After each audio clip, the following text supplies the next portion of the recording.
Welcome to another episode of Scary Stories with Kalila. I am Kalila Smith, and we have a special treat today, all the way from the UK. We have got Dolly Roberts. And Dolly is a very special friend of mine. She is actually the wife of my co host on Afterlife Mysteries, Billy Roberts. So she's married to Billy. And Dolly has had, of course, a lot of adventures with Billy on paranormal investigations and so forth. And being in the UK, I'm sure she's lived in quite a few haunted places. So, welcome, Dolly. Thank you for coming. Hi, Kalila. It's nice to be here. Nice to see you, as always. So, I don't even know what you're going to talk about. I've had no preview whatsoever as to what your story is, but I'm anxious to hear it. Um, can you tell us about where this took place and kind of give us a little background on this? Yes, well, it happened in the mid 1950s when my parents bought a house in Liverpool in the northwest of England. And one of the reasons they bought the house was that my grandmother lived opposite, and her sister lived a few doors down, my mother's sister. And also, our nanny also lived in the road. So it was perfect for my mother, mainly because my father was in the American Merchant Marines. And so, of course, he was away on trips, long periods of time, 4 months, 5 months at a time. And it was just a perfect environment for my mother. So she felt safe. Unfortunately for my mother, she didn't feel very safe in the house because several things happened, when she was on her own in the house, and she was absolutely terrified. She was a staunch Catholic, all the family were, and things would happen like doors would open and shut, and she'd hear people walking up the stairs.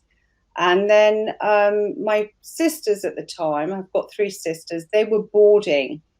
But when they were home, um, my mother would be getting ready, and she'd have this mirror in the hallway, and she'd be fixing all her hair. Those times, all the big hair, and she'd be doing all her hair, and she'd see figures at the top of the stairs, and of course she'd shout thinking it was my sisters, and she'd run up the stairs saying, "You should be asleep, you should be in bed," and she'd open their bedroom door, and of course they'd all be asleep. So this was going on, and what she used to do, she used to have a book that she'd read, a whole book each night, and she wouldn't go to sleep until the sun came up, and that's how she'd get through it. And I was Goodness.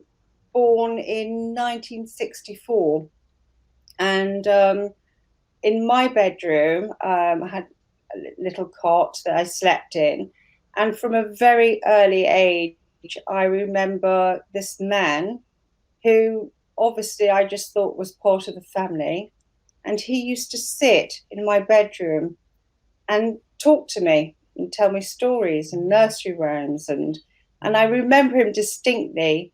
And he was a very tall man, and he wore top hat and tails, and he had two deep lines here, and he was always smiling, always happy to see me.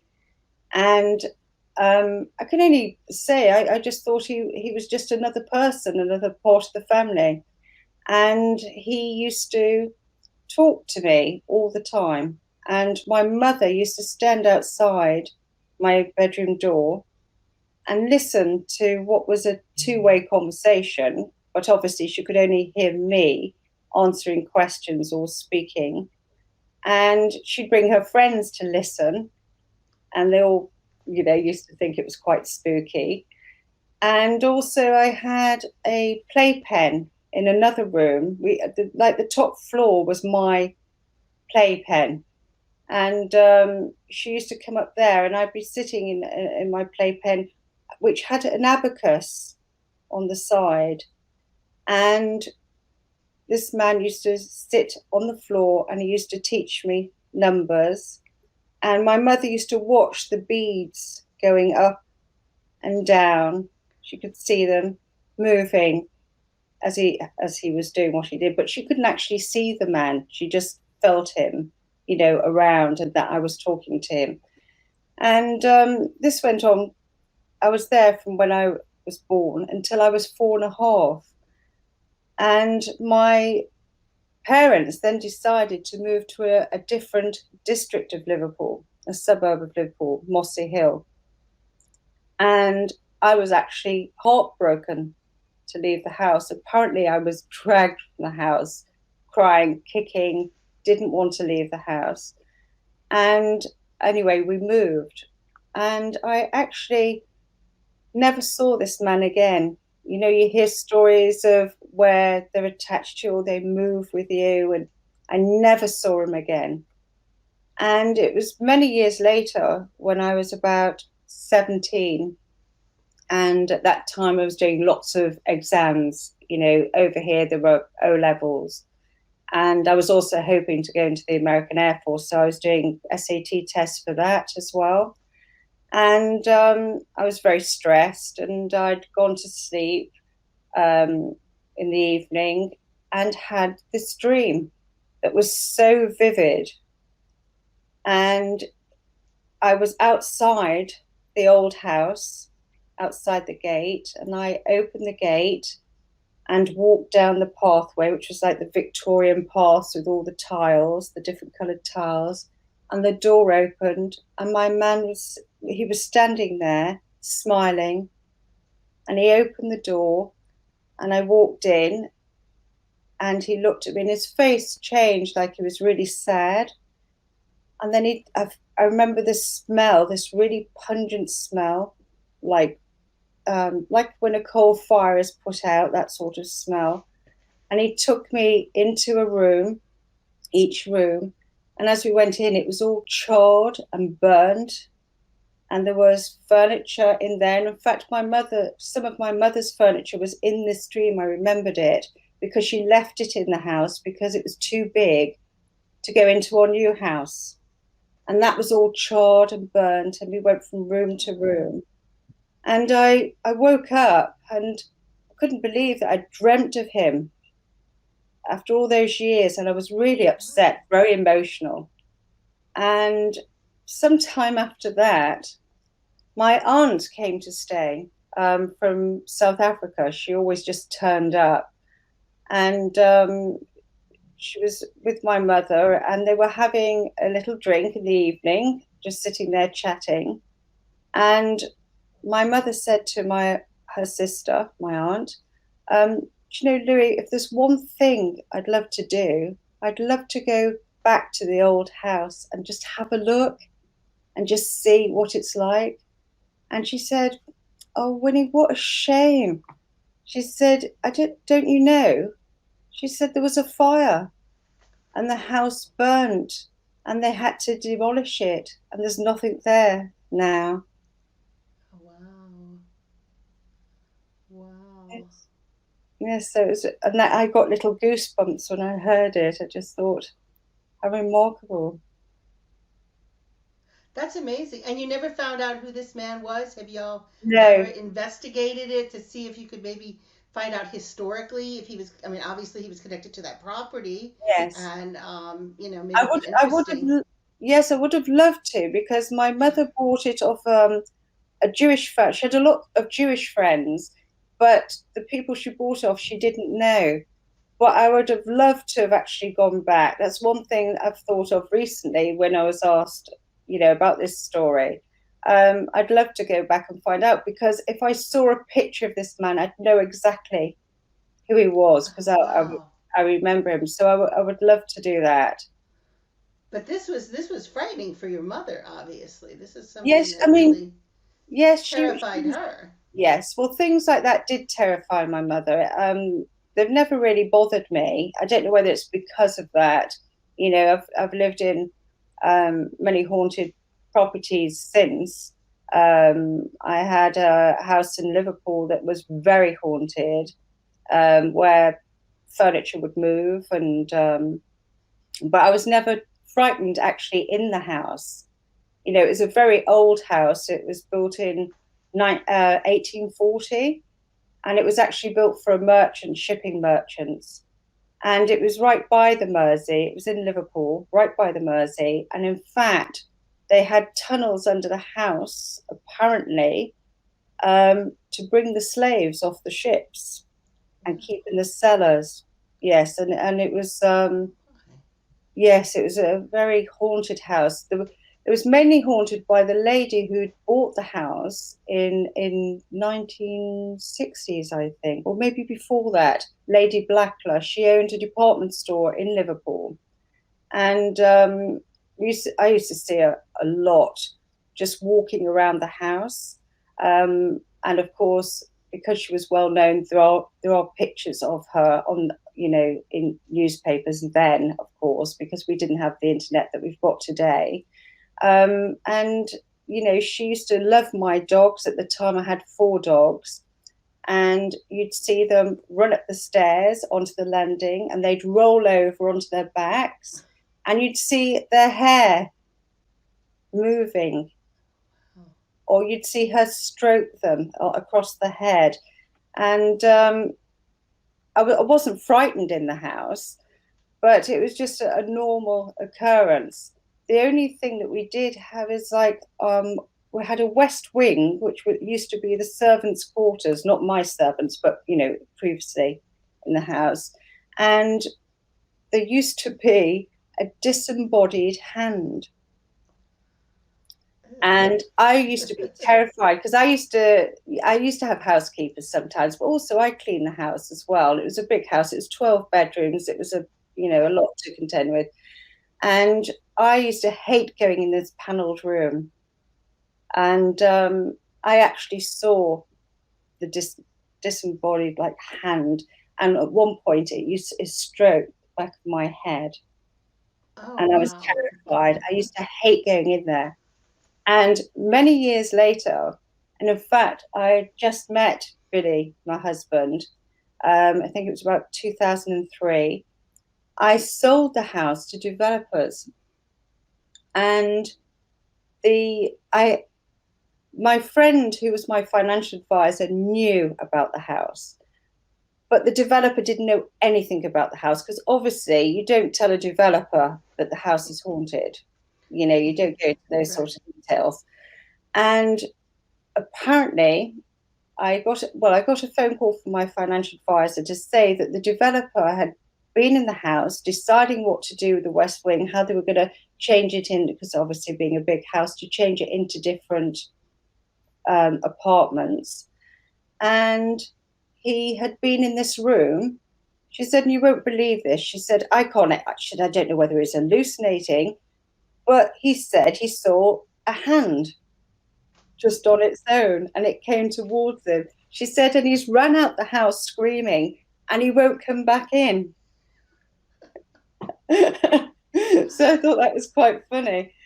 But even, the strange thing was, Billy's son, who's French, is actually an architect.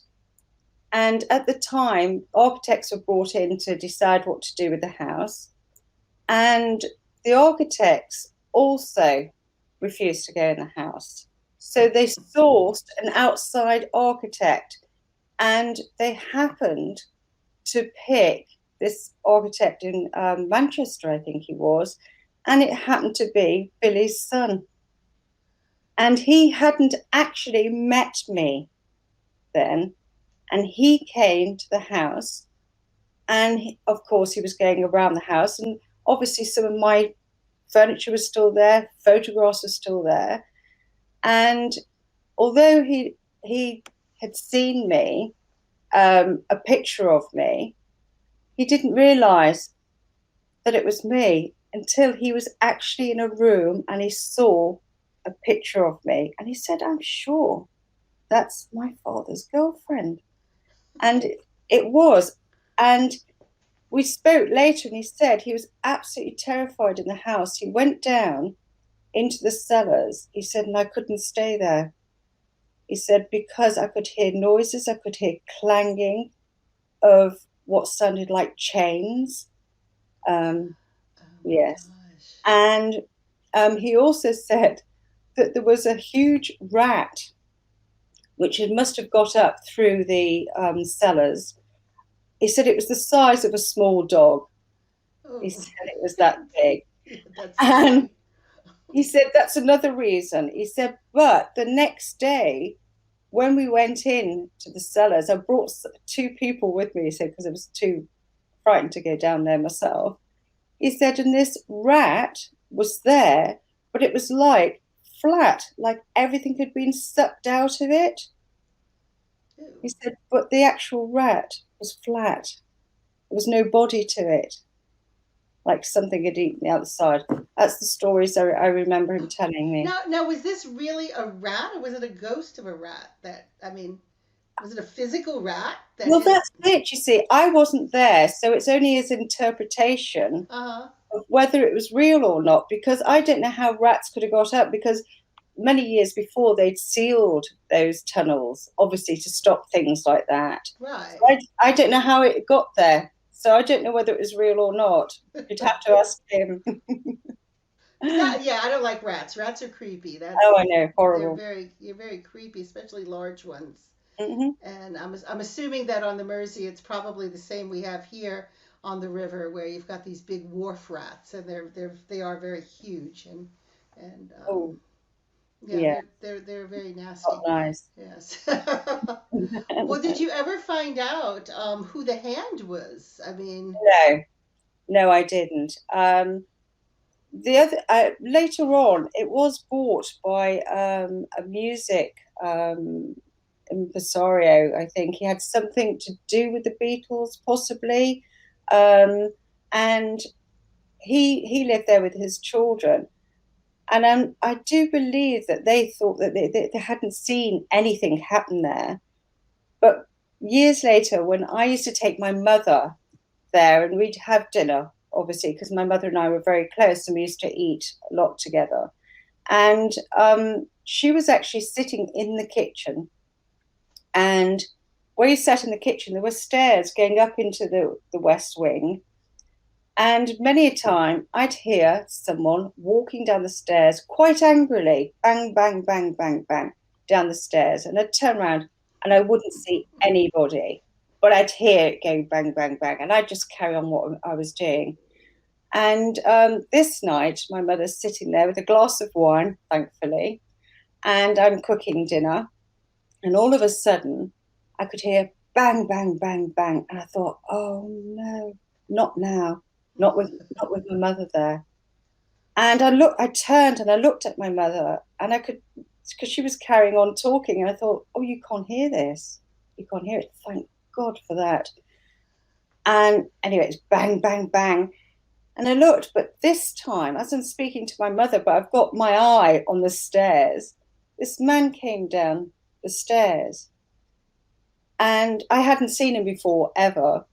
And he was in his 50s, and he was quite dressed, in 70s, 80s, or 70s, really, a suit. And he came down the stairs, and I was looking, thinking, oh my God, please don't walk in the kitchen, not in front of my mother. And he just disappeared at the end of the stairs. And I looked at my mother and thought, well, she hasn't noticed anything. And I thought, thank God, and turned. But then the door of the kitchen slammed shut, and it was glass, and it was slammed with force, but the glass didn't break. But my mother just fell off the chair and she started shaking oh goodness. uncontrollably. And I picked her up and said, don't worry about it, mother. Don't panic, don't panic. And she knew it was paranormal. And she said, I've got to get out, I've got to get out. And I had to take her home because she just couldn't stay there. And she was really frightened in the house after that. And my sisters were, they wouldn't go to the toilet on their own. They'd drag either me in, or they'd drag one of the dogs. I don't know what the dogs were going to do, but they'd drag one of the dogs by their collars into the toilet when they wanted to go. They were really frightened, because there were different things in the house. There wasn't just one thing. There were many things. I remember cleaning the kitchen one night, and it was quite late because I do things like that. It was about 1 o'clock in the morning, and I was cleaning away, And I turned round, and as I turned, all the cupboard doors had all opened without any knowledge of it or hearing them. They were just all open. I thought, oh, right, okay, I'm going to bed now. I'll just, yeah, forget that. So, Wow. it's just a very active house, but I got used to it and it didn't frighten me. I'd walk around in the dark there, except I never went, obviously, into the West Wing, into that room. That was the one room I avoided. Yeah, that seems a little disturbing over there. Yeah, the whole history of the house seems a little ominous with the Yes, tunnels yes. and that thing. This, Yes, and I think also being by the water, by the Mersey, which was literally down, not it was a quarter of a mile away, the water there. So, well, that had something to do with it as well. Oh, I think so too. Yeah. Places that are near water tend to have a lot more Mm, activity. And from what I have been taught anyway, in the different spiritual paths that I've been in that work with spirits on the other side, that it's very dry on the other side. It's not like it is here. And it's mm. very dry, and they That's are interesting. attractive. Yeah, yes. When we would do the spiritual misas, or lots of times when someone passes, we set a glass of water out. And Oh, when we would do the spiritual misas, which is more of a spiritist type of ritual where you're conducting, they call it a mass for the dead, and people do mediumship at these mm. things, and we would set out glasses of water, and when there was a lot of activity there, you would see the bubbles bubbling up in the Oh, water. You would see all of this activity going on with the water bubbling, and it was always considered to be indicative that there were a lot of spirits that were there and enjoying the water. So oh, yeah, they tend to. That I think that's one of the reasons that places like New Orleans and places like Memphis, where Alan lives, is so active, because we're right on the Mississippi River, and it's just there's so much history, and not compared to the UK, of oh. course. You guys have just so much, Yes, hundreds and hundreds, thousands of years of energy there. So yeah. you're always had this, you know, connection to spirits, and you've always been able to see and hear it all. Was this one of the pre-deciding things when you met Billy? Like, wow, I No, guess what he didn't scare you either. not really. No, it's never bothered me. And also with his work, it's like separate, but it's part of us. Even in with this house that we live in now is quite active, and some of it's to do with the house. Some of it obviously is to do with Billy. Um, and his work, and that's what I think. But Right. Well, the house you have now, that belonged to didn't that belong to someone who was a witch? Would that yes, belong? So apparently, you're living in the witch house now. yes, we are witches living in the witch house. Yes, apparently there is a bottle that belonged to the witch that has the Passion of Christ around it, and it's kept actually behind this wall. Basically, it's Oh, here. yeah. Um, the And builders that's that for protection. That's for Yes, so protection. it stayed here. The builders who actually found it put it back, which was good. Um, and so it's just actually behind this wall, which is hollow. If you can feel it, it's all hollow there, but Right. and it's staying there. Yeah, well, that's for Yeah. protection. That's, Mm. if anything negative comes at you, it's supposed to absorb into the bottle, Yes. and that'll keep you guys protected. So that's Yeah. wonderful. That Yes. is exciting. Do you have things move about in this house? Because I think the house you were in before in Cornwall, wasn't that one haunted as well? I think all of Cornwall is pretty much haunted, It isn't it? is. Yes, it is. I mean, literally, I remember Billy and I went for a walk across the beach, a couple of years ago now, and he was actually pushed from behind. It was just going dusk, and he was literally pushed. And you'd think, out in the middle of nowhere on the beach, just having a nice walk, and something pushed him and turned around. There was nobody around. It was just us on the beach, and so it's a very spiritual place here as well, and the Yeah. Cornish are very spiritual. You know, Right, right. when we first came here, and they realised that Billy was a medium. Obviously, people knew him from programs that he's done, Um, but of some of them, we would get the cross done in front of our faces, and and some people who wanted to go for readings, other people would be saying, sisters or brothers of that person would be saying, no, no, don't do anything like that, don't go near that. So they can be quite frightened about it as well, because Oh, they're, really? yes, yeah, terrified. You know, Really? yes, it's strange. But this house, we have a lot of animals in this house. We have our cats sleep in the bed with us. We have two cats, indoor cats, and they do sleep with us. And sometimes on my legs, when cats get into bed with you and they're trying to find the best place, walking Yeah. on you, and then you're thinking, oh, for God, just lie down. And then I realise I've got one in my arms and one's behind my head. So there's a third cat trying to bed down in the bed. So, we get things like that, or you can hear cats eating their food, which I take up overnight. You can hear them chewing away, but our cats are in bed. So there's another, Oh, which I okay. find that's interesting because I can't quite work that one out. You know, and there's other things like Billy. Sometimes, well, he used when he has a shower. Sometimes he'll open the curtain and there'll be a woman standing there, and you know things like that. Oh And my that's just goodness. normal. That's normal, Wow, for that's us, I just think. that's just very amazing. Mm. Amazing. So you lived in London for a while too, didn't you? I did, yes. I lived in Portman Square for a while, but actually there wasn't anything there. So Really? Because you would think that that was a there would nice be the rest. Oh, okay. You would think Yeah, that that would be pretty haunted as well, because I've heard of a lot of places in London. yeah. Even though I've been to the UK, I've never been to London because I try to stay away from the big cities.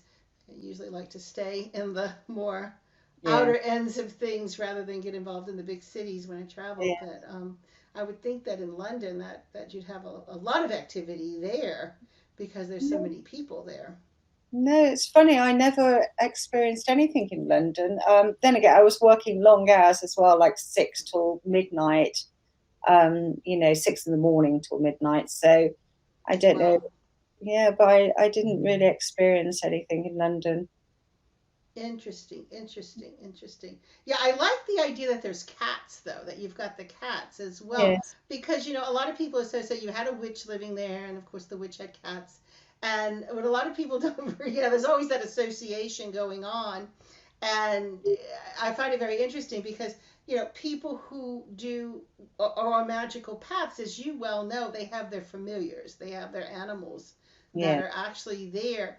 And these familiars, at least in my traditions anyway, these animals are there to protect us. Yeah. And again, like the witch's bottles, if some negativity comes in, it's going to absorb into the animal rather than you. And the Yeah. animals are really there. So I feel like the cats are there probably to help protect you guys as well. Oh, that's Um, nice. Yeah. yeah, this is what they do. They'll stay real close to you.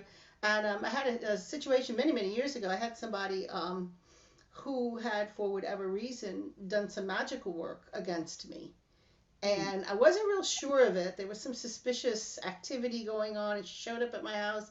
And I actually found out when I went to a spiritual misa in Miami. Mhm. I had gone to get some readings and cleansings and so forth in the Santeurian tradition. And there were some mediums there. And this one girl, she described what my house looked like from the outside. She described everything, and she said, "Go check your garden. Somebody put some stones in your garden. They buried them, and you No. need to remove those and get them out." And all of everything she said was true. And when I did some work, and it was like trying to get rid of all of this negative stuff, and it's like I need some confirmation. And Mm. one day I got up and went to my computer, and when I did, your computer pops on and you open your email program, but I never had an email just pop in my face, and it was from that woman. Oh. And yes, and the whole time I was reading it, I had a cat, one of my cats at my feet on one side, and I had my Yorkie on the other side, and they were both vomiting at the same time Mm, gosh. while I was reading this. And I spoke to different people in the tradition, and all they said, yeah, that was the negativity coming that was coming off of this woman, and they said that they were recycling, they were processing that and taking it on, and it was making them sick, and then they were fine afterwards, but it's kind of like their job. That's what they do. So That's, it's good that when your cats are sleeping, yeah, you've got cats that are there that are kind of standing guard, kind of, you know, yes. keeping That's, away all the negative energy. That's really good. yeah, it's good. That's wonderful. Yes. So you're not afraid of any of these things that happen. I remember when I visited you guys a few years back, you lived in that house, wonderful house, also in Cornwall, but there was this place across the street that was like a big sinkhole or something. Remember the sinkhole? And there was something very ominous about that. I kind of got creeped out by that place. Oh, right. I'm trying to think, was It it was on the, like where people had fallen in. People had like fallen in or jumped in, and there just seemed to be there was something about it that really made me feel uncomfortable. Like not your house, your home was wonderful. The energy in your home was wonderful, but it that's was right. that thing right across the street, Yeah. like further down on right on the ocean. It was some sort of sinkhole Yes, or something, that's what it is. Yes, it's and it was very very ominous feeling coming yes, from that. I it didn't like is. looking at it at all. Yes. Well, apparently, unfortunately, a few people commit suicide by throwing themselves in there, but it's like a collapsed cave. But it's obviously quite old. But apparently, if you walk up there at certain times, there was a gentleman who lived in Trevone Village, and I'm not quite sure of the story, but he was a very, serious man. I think he was a medical man, if I'm not mistaken. And he was walking along by that hole, and he heard voices calling his name. And by the time he'd sort of come around to thinking what's going on, he was nearly off the cliff. And that's Really? happened to quite a few people. So I don't know whether people choose, it's a beautiful place, but as you say, it's quite, we've actually walked around there and you are drawn to that hole. Really? That is Yes, it scary. is. So I found sometimes, that scary. That was, yeah, I it mean, we didn't is. go by the hole there, but No, I could see it no, from your home. that's right. It's, And, but there was just something about it that really, really made me feel uncomfortable. yes, And I don't think I'd want to go around that. There was something no, very, very ominous about it. yes, It it is. was not, didn't have a good feel to it at all. Yes, in fact, one of the last people who committed suicide there was our local priest.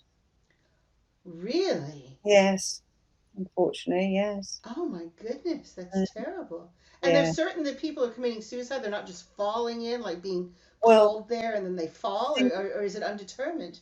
you see, you wouldn't know, would you? Because of what the folklore of being hearing your voice being called and people walking up to that area. Of course, we've lost dogs in there. I think, to be honest, unfortunately, it's an area of outstanding national beauty, so it's protected.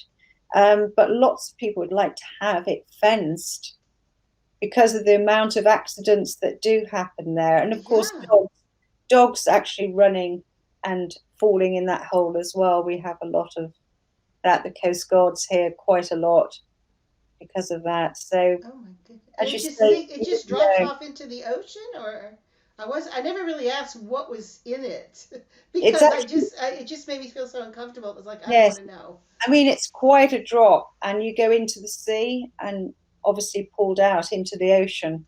Oh, okay. Yeah. So that's how people are found. Okay. Yeah, because I one shot Billy pointed it out and he told me a little Yeah. bit about it, and it was like I looked at it and I said I don't like that at all. I don't feel right Yeah. about that at And all, and I it's didn't a ask any strange, more about it. yeah, there is a strange feeling when you walk up there. We've only actually did it once. Once is enough because you feel like a gravity towards the hole, and also you feel very disorientated when you're walking Wow. by there as well. So, even though it is a beautiful area, I'm not sure people should be allowed to walk so No, it close sounds to like they it. probably Yeah. shouldn't.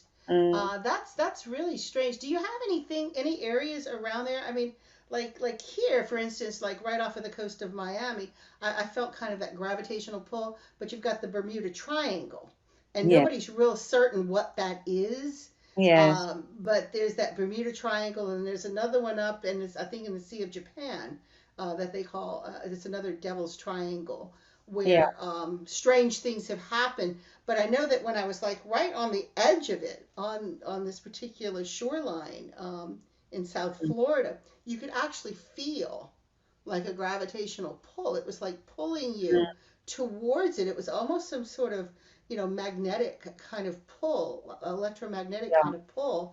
And the only thing I could think to even describe it as would be like a negative vortex of some type Yeah. that was actually magnetically pulling things into it, Mm. as opposed to some place like, say, if you're familiar with Sedona, Arizona, where it's more there's the vortex situation going on there, but it's more of a positive vortex where you've got this energy coming out Mm. and moving out, and you can actually see it. I woke up one night and you could see these little curlicues, little spinning things all over the room, and they were bright lights Oh, and yeah. just this energy everywhere, and the energy's kind of coming out. But then you've got these negative ones where it's literally, and you feel that pull. And I'm just wondering if maybe there's something around there that's similar to Yeah. that. Yes. Because, Well, the lights that you're talking about, we have that a lot here. I bet. You have that, yes, we do. I would say most nights we have the lights and the swirls and um, which sometimes, could be quite hypnotic. You're looking at them and Billy says never get involved, never start looking at things like that when they start to move. But sometimes you can't help it. You can't help looking at it and until something spooks you, and then you go under the covers and Yeah. you Well, know. this wasn't anything scary. This was very fascinating, but it was, one of those things where you get up in the middle of the night to go to Mm, the bathroom, and you're kind of half yeah, asleep, but I could see these things, and it the was just like, lights. Yeah, wow, those are really fascinating, but I'm also really tired and I'm going back to sleep now. yeah, So I didn't feel compelled to really, watch them for any length of time, but I was yeah, certainly aware of their presence. mm, And it was just, it yeah, was absolutely fascinating. mm, But there are places where you've got that opposite effect. And I yeah, have felt that pulling. It's almost like, something trying to pull you into something, and it's yes, rather unnerving. It really is. It's very mm, unnerving. yeah, And there was just something about that place in Cornwall, though, that just yeah, looking at it, I don't mm, get spooked or scared very easily, but I mm, just had that chill going down my back, and it yeah, was like, no, that seems like a very bad place. I really don't like mm. it. No, no, that's why we've only been once. Once We're is not enough. going back. We're not going back up there. I've gone, I've seen, I've had enough, and I don't want Yeah, to go there. Yeah, you would think they would fence that off. That's yeah, very, very, very frightening. yeah, it is. So, Yeah, dangerous. so where does all of this take you now? I mean, do y'all? Uh, I know Billy, y'all don't do any more of the paranormal investigations so much anymore. Have you been along with him on some of those investigations that he used to do?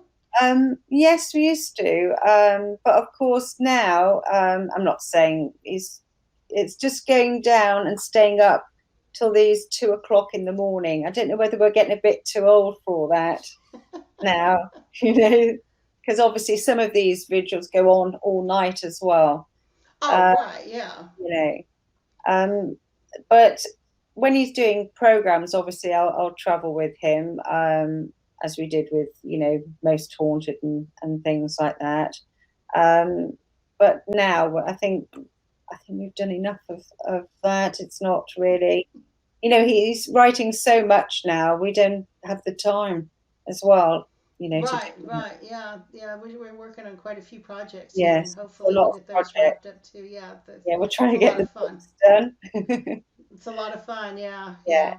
yeah, Jumping off into the next one, so it's yeah. really a lot of fun. But yeah, yeah. Some of those investigations can be rather unusual, Mm, and fun but unusual. So yeah. sometimes I was just curious if you ever been into one where it really like anything following you home or anything like that.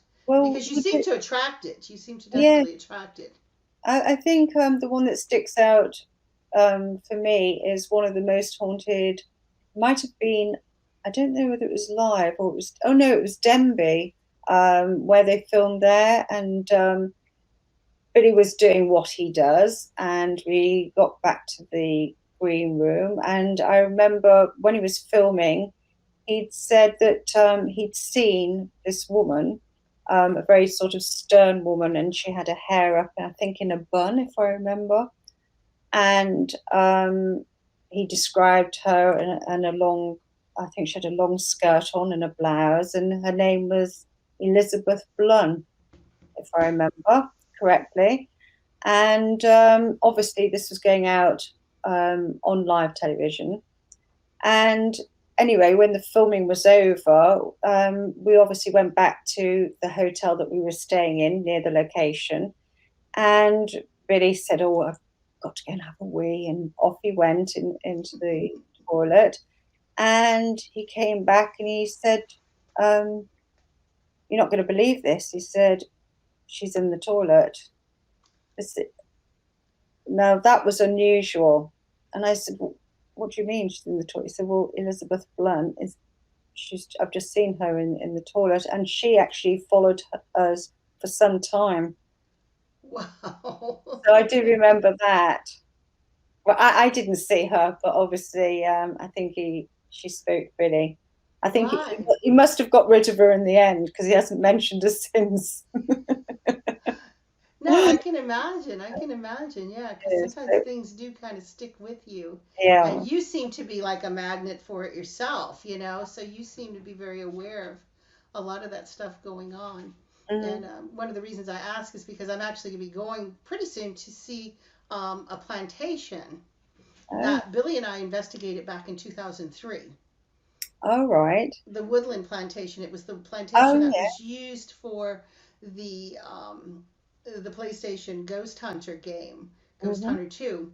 And I got an invitation recently to go out and take a look at the place again. And it was like, wait, the Woodland Plantation. It was like, oh my gosh, that's the one that we initially went to. And I haven't been there since 2003. Wow. So it should be very interesting to see, what's going on there now, Yes, because that would be great. that's been quite a while for us since we've been on those investigations. But Yes. we saw a lot of very strange things and felt a lot of things and so forth. But it does seem like, in comparison, there in the UK, guys have a lot more energy going on, without a doubt.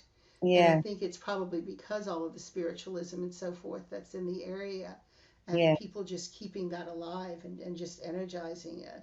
Because that Yeah. usually is what happens. For those of you who are out there listening, if you live in an area where there's a lot of spiritualists or a lot of mediums and so forth, that constantly opening up of those portals and opening and closing portals. I mean, a lot of that kind of keeps that type of activity energized Yes. to where it's going on all the time. Mm. So it is pretty fun. So let's see, trying to think of any place else that what else have you had an experience with that's Oh gosh. maybe sticks with you more than anything? I'm still fascinated with the guy with the top hat and I know. I'd love to Yeah. know who he is. If you ever find out, I'd absolutely love to know who Yeah. he is, because he seems to really stand out. Yeah. Yeah. It's funny how you think I actually loved him. Do you know what I mean? And that's like Yeah, you well, love your he grandfather, probably or see yeah, he you probably know, that seemed like sort an of. old Yeah.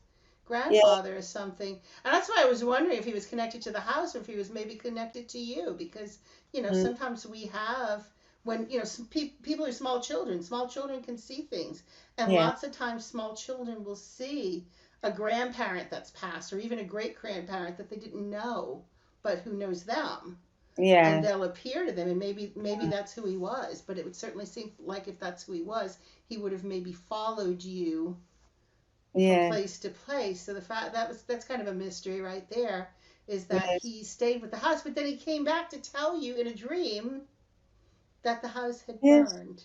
Yes. That's so interesting. Very, Yeah. very It interesting. is, isn't it? that would appear to you like that. It's just kind of amazing sometimes how things manifest and Mm, why they manifest. And I'm always very interested in the why, like why that guy, why you, and why didn't he make that connection until the house burned down? It's kind of interesting if yes, anybody else ever experienced him. But mm, apparently he liked small children, and he certainly had some sort of connection with you. So yes, it's very, very, very interesting. yes, lovely. Yes, lovely.